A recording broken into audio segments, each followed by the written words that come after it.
Diqqat, yanvar oyi pensiyasi bo'yicha rasmiy xushxabar. O'zbekiston bo'ylab pensionerlar kutgan savollarga aniq javob berildi. To'lovlar masalasida ham muhim o'zgarishlar bor.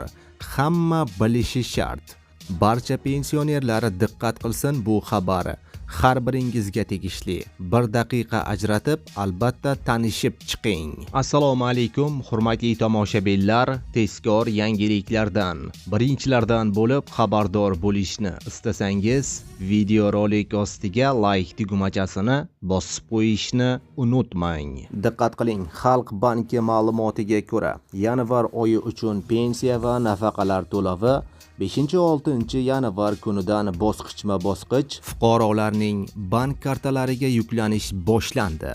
Karta orqali to'lov oluvchilarga davlat tomonidan qo'shimcha 1% ustama ham qo'llanilmoqda.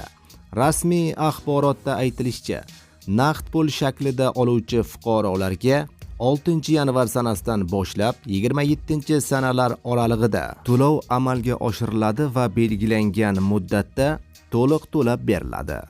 Bankomat karta orqali oluvchilarga mazkur to'lovlar rejalar asosida o'tkazilib, maxfiylik va qonuniy talablarga rioya etiladi.